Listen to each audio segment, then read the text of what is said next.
Olá, galera! Sejam muito bem-vindos, bem-vindas e bem-vindos a mais essa aula da nossa série de vídeos sobre como estudar o serviço social. Hoje uma aula muito especial para mim, que é para a gente entender de que forma se relaciona o gênero, raça e classe, né? Que é algo que na minha formação profissional, infelizmente, eu não tive a oportunidade de ver muito, né? Hoje em dia eu sei que tem algumas graduações no Brasil afora que trazem disciplinas de gênero, que trazem disciplinas sobre raça e racismo, e que trazem esse olhar, né, que perpassa esses sistemas, né, de opressão e exploração, né, e que relacionam eles. Mas realmente é um tema que me interessa muito, que eu desenvolvo pesquisa, né, que eu estou muito feliz de poder trazer esse debate aqui para vocês, tá bom? Então, eu sou o professor Pedro Almeida, né, vou estar aqui com vocês hoje para falar sobre esse tema tão importante e indispensável para a nossa formação e atuação profissional. Então, a gente começa, né, entendendo, partindo do materialismo histórico e dialético, né, da teoria social crítica, para entender que o capitalismo ele se constitui enquanto sistema de exploração e de opressão, né? Exploração da força de trabalho, né, da classe trabalhadora, exploração do ponto de vista de que cada vez mais a produção ela se torna coletiva, ao passo que a apropriação dos seus frutos ela é dada de forma privada, né? A gente vai lá, retoma os princípios do capitalismo para entender que ele se constitui enquanto esse sistema que explora a classe trabalhadora, né? Que extrai a mais-valia, né? Que aí se coloca enquanto esse sistema de exploração, mas não só como um sistema de exploração, mas também como um sistema de opressão. Então, a gente pode se perguntar, né, a partir do questionamento, de que formas o racismo, o sexismo, o machismo, a LGBTfobia se conformam enquanto sistemas simultâneos que ajudam a legitimar e reproduzir o capitalismo como sistema totalizante e totalizador dentro dessa lógica da exploração e opressão. Vamos ver um pouco mais sobre esse assunto. Então, vamos entender o que seria o heteropatriarcado, né, na visão aí da Mirla Cisne.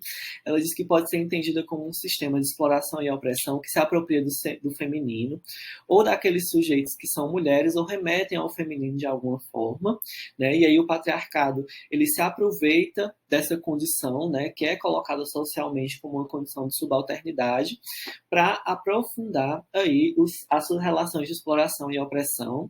Então, o patriarcado ele está enraizado nas relações sociais de tal forma que se espraia de forma ampliada, constituindo um arranjo estrutural da sociedade, né? Então, a gente pode entender o patriarcado, esse heteropatriarcado, né? Essa noção de família nuclear burguesa, heterossexual, como arraigado na sociedade, então ela pode ser considerada como estrutural da sociedade.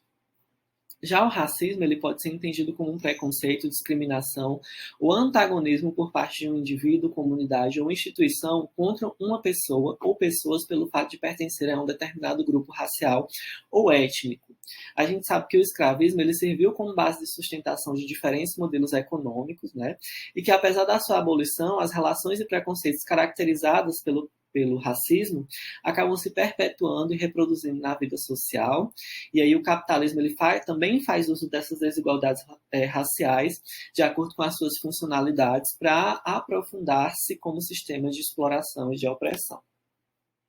O racismo estrutural ele pode ser entendido como um conjunto de práticas institucionais, históricas, culturais, sociais e interpessoais que colocam um grupo social ou étnico em uma posição desfavorável com relação ao conjunto da sociedade, né? Isso atrelado àquela noção que a gente acabou de ver, né? Da herança do escravismo, né? Das estruturas do escravismo que acabam reproduzindo uma certa mentalidade, né? Que é uma mentalidade branca, né? Heterossexual, elitista, né, que acaba marginalizando, né, essas pessoas que não se enquadram nesse padrão.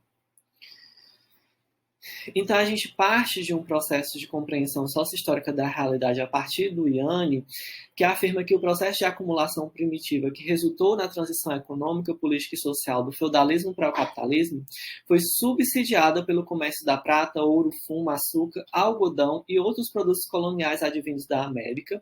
Então, o Yanni vai defender que, em última instância, o processo de surgimento e desenvolvimento do capitalismo foi financiado pelo trabalho escravo nas Américas, né? Isso é muito interessante da gente pensar que existe uma raiz em comum, né, dentro do processo de colonização das Américas, dentro da lógica do escravismo que favoreceu aí o surgimento e consolidação do capitalismo. Então, a gente parte de um pressuposto de que existe uma relação de opressão e exploração estrutural que relaciona o patriarcado, o racismo e o capitalismo, né, dentro aí da lógica da teoria social crítica, principalmente baseado nas ideias da Mirla Cisne, né, da Kergoat e da Safiotti, né, e, entretanto, muito tem se questionado sobre se o patriarcado e o racismo podem se constituir como sistemas autônomos e independentes ao capitalismo, ou se o capitalismo ele seria indiferente à lei ou ao patriarcado e ao racismo. E aí que a gente chega nas teorizações, né, nas diferentes teorias sobre a relação entre gênero, raça e classe. Então, Barroso vai dizer que existem 4 principais teses sobre a relação do capitalismo com o patriarcado e com o racismo, que seria a tese da indiferencialidade do capitalismo sobre as opressões, que é defendida por Wood, e vai dizer, principalmente, que o capitalismo ele não faz diferença sobre o tipo de opressão que ele vai utilizar para se reproduzir. Ela vai dizer que se não tivesse patriarcado e racismo, o capitalismo ele iria se utilizar de outras estruturas socio-históricas e culturais disponíveis para se aproveitar, para se legitimar e para se reproduzir, né? Essa tese da indiferencialidade é muito questionada pelas feministas marxistas, né? A gente vai ter a tese unitária da Arusa, que vai dizer que esses sistemas, né, patriarcado, racismo e capitalismo, eles não existem de forma autônoma e separada, mas é como se eles existissem, né, embaixo de um guarda-chuva do capitalismo, como se eles fossem subordinados ao capitalismo, né? Então, eles teriam uma relação não de interdependência ou não uma relação de autonomia, mas uma relação unitária, tá certo?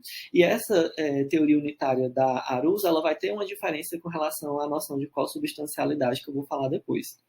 A gente tem a perspectiva da interseccionalidade, que é muito usada pelas teorias pós-coloniais, pelos estudos culturalistas, né, que vai trazer essa perspectiva geométrica e transdisciplinar de entrecruzamento dessas relações, né, de gênero, raça e classe, e que vai ter como principal problemática a questão de abordagem das opressões de forma fragmentada e segmentada através dessa noção geométrica de interseccionalidade.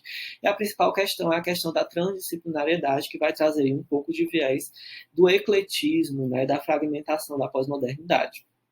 E a perspectiva em que as teóricas feministas vão concordar, feministas marxistas vão concordar, que é a perspectiva da co-substancialidade e co-extensividade das relações sociais, que é defendida pela Kergoat, pela Safiotti e pela Mirla Cisne, né, que são referências aí para o serviço social. Então, a co-substancialidade ela vai se configurar como uma lente analítica que possibilita apreender a relação entre exploração e opressão a partir de uma unidade da substância. É como se elas funcionassem como relações nodais, né, como um nó, né, e implica entender as relações sociais de forma coextensiva, né, então elas se reproduzem e coproduzem de forma mútua, sem se sobrepor umas às outras, mas que elas estabelecem relações de codependência, de interdependência, de coextensividade. E a principal diferença com relação à teoria da Arusa, né, da teoria unitária, é que não vai ter nenhuma relação de subordinação, mas que elas vão, nessas relações de gênero, raça e classe, elas vão coexistir mutuamente e vão se correproduzir mutuamente. Então, o patriarcado e o racismo sobreviveram à emergência do capitalismo, apesar de antecedê-lo, e tornaram-se necessárias as relações sociais capitalistas. A valorização do modelo familiar monogâmico, nuclear, burguês, heterossexual, com esses padrões heteronormativos, né, vai reafirmar o capitalismo como um sistema de dominação masculina, de exploração das mulheres e de perpetuação da propriedade privada. Já o racismo, né, vai se perpetuar através das estruturas de poder, do preconceito e da discriminação que se esprairou em todo o corpo social através da herança do escravismo. Então, logo, a suplantação da opressão é impossível sob a lógica do capital, que a integrou de forma complexa e não linear a exploração do trabalho, tá certo? Então, portanto, é impossível você conseguir uma emancipação das mulheres ou uma emancipação racial sem conseguir uma emancipação total da classe trabalhadora, né? Uma emancipação realmente humana e coletiva. Tá? tá certo? Então, vou passar algumas referências para vocês, né, para vocês se aprofundar nesse estudo, mas antes queria convidá-los a conhecer o curso Assistente Social Residente, né, voltado para a preparação para a residência. É um curso bastante completo, onde a gente aborda as questões que foram tratadas aqui e muitas outras, um curso online, né, onde você tem videoaulas, tem simulados, tem um apoio continuado, tudo na plataforma digital. Tem a apostila Assistente Social Residente, que essa é na versão física, enviada através dos Correios pela plataforma da Shopee, que disponibiliza a possibilidade de frete grátis, tá certo? E é focado na resolução de questões voltada aí na preparação para a residência. E a gente tem um novo produto, que são os flashcards de revisão do serviço social, são cartões com conteúdo sistematizado e resumido para você fazer aí a sua revisão na véspera da sua prova. Vou deixar os links de acesso aqui na descrição do vídeo, tá bom? E as referências aqui, tirar aquele print para depois você pesquisá-las lá no Google Acadêmico, baixar esses textos e dar uma lida para se aprofundar no que a gente estudou aqui hoje.